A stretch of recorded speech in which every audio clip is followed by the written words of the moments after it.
সালামু আলাইকুম, সবাই কেমন আছেন?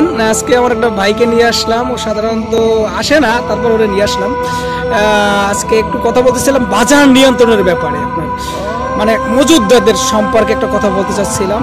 কিছুদিন আগে একটা ভিডিও দেখলাম যে আপনারা মজুদদার মানে ভোক্তা অধিদপ্তরে একজন চাকরি করতেছে। সে একটা কথা বলছিল, যারা মানে সৎ ব্যবসায়ী, যারা সৎ আমানতদার, তারা আল্লাহ রাসূলের সাথে হাসর হবে। কথাটা কিন্তু সত্য, হাদিসে এরকম আসছে।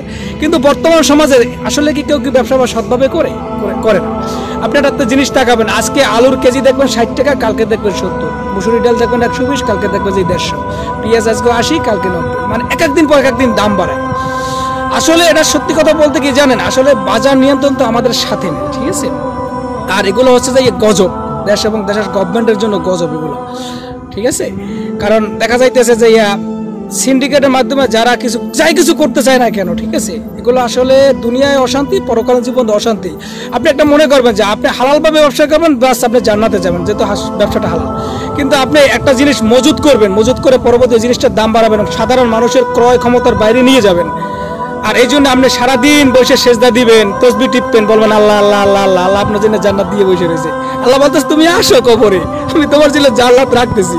এটা কখনো ভাববেন না। মজুদদার হন, সমস্যা নেই, মজুদদার করেন, ঠিক আছে? কিন্তু পরবর্তীতে এটা মানুষের মানে মজুদদারি করে যে জিনিসপাতির দাম বাড়াই পরবর্তীতে মানুষের মানে ক্রয় ক্ষমতার বাইরে নিয়ে যান, এটা কিন্তু ভালো না, এটা কিন্তু উচিত না। এর জন্য দুনিয়ায় অশান্তি, পরকালীন জীবনেও অশান্তি। সুতরাং করেন না এগুলা, যদি পরকালীন জীবনে যদি শান্তি পেতে হয়, ঠিক আছে?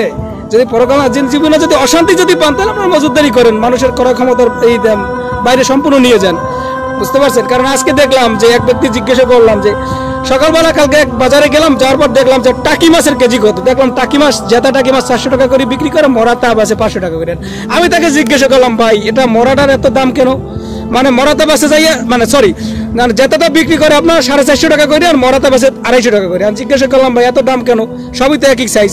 কারণ এটা মারা গেছে, যার জন্য এটার দাম কম, আর যেটা জেতা আছে এটার দাম বেশি, এটার দাম বেশি। তখন আমি তাকে জিজ্ঞাসা করলাম, তা যেটা মারা গেছে তাহলে ওটার জেতা বানানোর ব্যবস্থা করেন। উনি একটা কথা বলতেছে যে এটা যদি জেতা বানাইতে পারতাম তাহলে এটার দাম আরো বেশি দামে বিক্রি করতাম। সুতরাং আল্লাহ রাব্বুল আলামিন কিছু ক্ষমতা বান্দাদের হাতে দেয় না। যদি দিত তাহলে দুনিয়া রাখতো নাই, বান্দারা দুনিয়াটা ধ্বংস করে ফেলাইতো। দেয় নাই বললে আল্লাহ রাব্বুল আলামিন কিছু জিনিস নিজের হাতে রাখছে বললে এত কিছু করতেছেন। যদি দিত কি হতো?